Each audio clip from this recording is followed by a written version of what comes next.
Il existe, à travers les âges, une lutte silencieuse qui ne cesse jamais. Une lutte invisible, mais profondément réelle. Ce n'est pas une guerre d'armes, ni une bataille de nations. C'est une confrontation intérieure entre deux forces éternelles, le pouvoir extérieur et la vérité intérieure.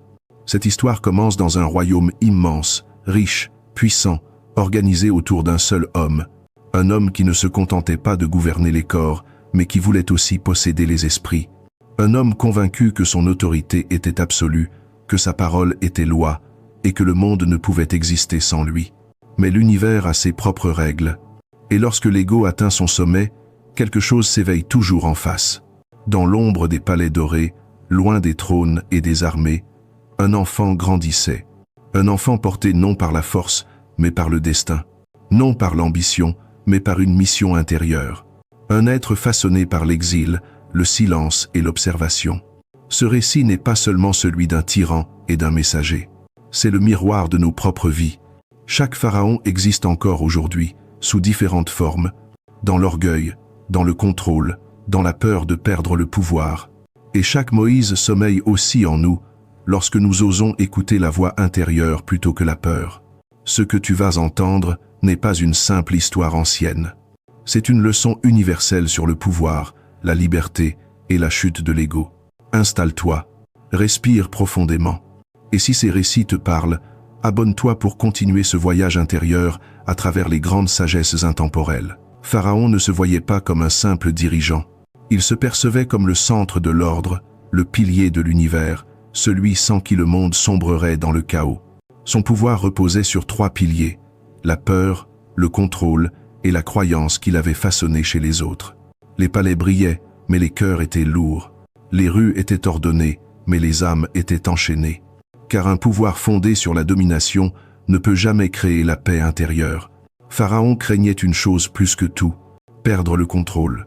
Non pas parce que son royaume tomberait, mais parce que son identité s'effondrerait. Plus il renforçait son autorité, plus il s'éloignait de la vérité. Plus il imposait sa volonté, plus il révélait sa fragilité intérieure. C'est toujours ainsi. L'ego crie quand il a peur. Il écrase quand il se sent menacé. Et sans le savoir, Pharaon préparait lui-même sa chute. Moïse n'a pas grandi dans le confort du pouvoir. Il a grandi entre deux mondes, sans jamais appartenir totalement à l'un ou à l'autre. Et c'est précisément cela qu'il a préparé. Là où Pharaon construisait des murs, Moïse apprenait à écouter. Là où le pouvoir parlait fort, le silence enseignait doucement.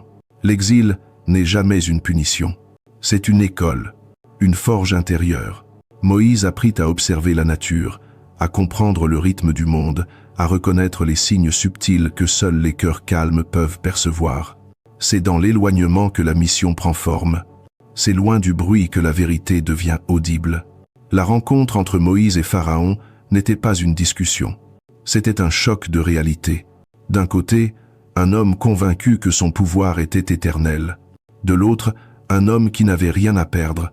La vérité n'élève pas la voix. Elle se tient droite. Et cela suffit à ébranler les trônes. Pharaon n'écoutait pas. Il résistait. Et chaque refus durcissait davantage son cœur. Car plus l'ego refuse de lâcher prise, plus il s'enferme. Le monde réagit toujours quand l'équilibre est rompu. Les signes apparaissent. Les avertissements se multiplient. Mais l'ego préfère nier plutôt que de se transformer. Pharaon poursuivit jusqu'au bout. Et ce choix scella son destin.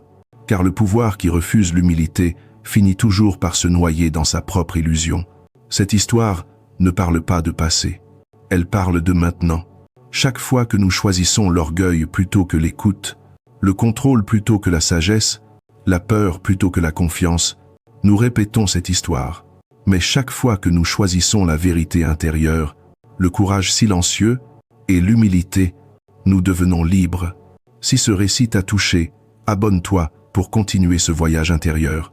D'autres sagesses anciennes nous attendent.